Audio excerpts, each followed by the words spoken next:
ஆரம்பமாக இமாம் இப்னு கஸீர் ரஹ்மஹுல்லாஹ் அவர்கள் நன்றாக நாம் புரிந்து வைத்துக் கொள்ள வேண்டும். பல தஃப்சீர்கள் இருக்கிறது. அதில் ஒரு தஃப்சீர் தான் இப்னு கஸீர் என்று ஒரு தஃப்சீர்கள். அந்த தஃப்சீர்களை இமாம்கள் பள்ளிவாசலில் தஃப்சீர்கள் வாசிக்கும் பொழுது இமாம் இப்னு கஸீர் ரஹ்மத்துல்லாஹி அலைஹி அவர்கள் கூறுகிறார்கள் என்பதாக பதிவு செய்வார்கள். அந்த இப்னு கஸீர் ரஹ்மத்துல்லாஹி அவர்கள் கூறுகிறார்கள், அன்ன இப்லீஸ ரன்ன அர்பா ரன்னாத்தின், இப்லீஸ் 4 முறை ஒப்பாரி வைத்து குக்கூரிட்டு அழுதான் என்பதாக இமாம் இப்னு கஸீர் ரஹ்மத்துல்லாஹி அலைஹி அவர்கள் பதிவு செய்கிறார்கள். 4 முறை. அதில் ஹீன லுஇன, எப்பொழுது அல்லாஹ்வின் மூலமாக இப்லீஸ் சபிக்கப்பட்டானோ அப்பொழுது அவன் ஓலமிட்டு ஒப்பாரி வைத்து அழுதான் என்பதாக முதலாவது விஷயத்தை பதிவு செய்கிறார்கள்.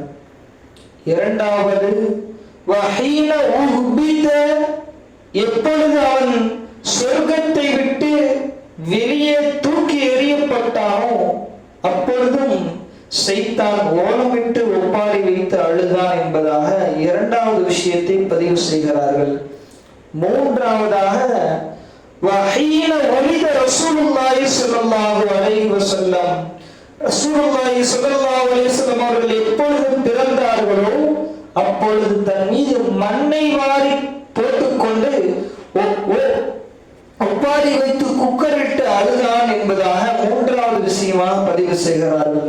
நான்காவதாக, எப்பொழுது சூரத்துல் ஃபாத்திஹா உன்சிலத்துல் ஃபாத்திஹா சூரத்துல் ஃபாத்திஹா இறங்கப்பட்டதோ அப்பொழுது இப்லீஸ் அழுதான், அவன் ஒப்பாரி வைத்தான், ஓலமிட்டான் என்பதாக இமாம் இப்னு கஸீர் ரஹ்மத்துல்லாஹி அலைஹி அவர்கள் பதிவு செய்கிறார்கள். சகோதரர்களே, நபியினுடைய பிறப்பு, நபியினுடைய வருகை யாருக்கு சந்தோஷம் அளிக்கும், யாருக்கு சந்தோஷம் அளிக்காது, நபியினுடைய பிறப்பை குறித்து யார் விமர்சனம் செய்பவர்கள், யாருடைய வழிமுறையில் இருக்கிறார்கள் என்பது நாம் இந்த விஷயத்திலிருந்து சூசனமாக நாம் புரிந்து கொள்ள கடமைப்பட்டிருக்கிறோம்.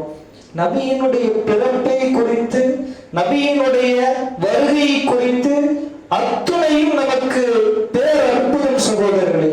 சஹாபாக்கள்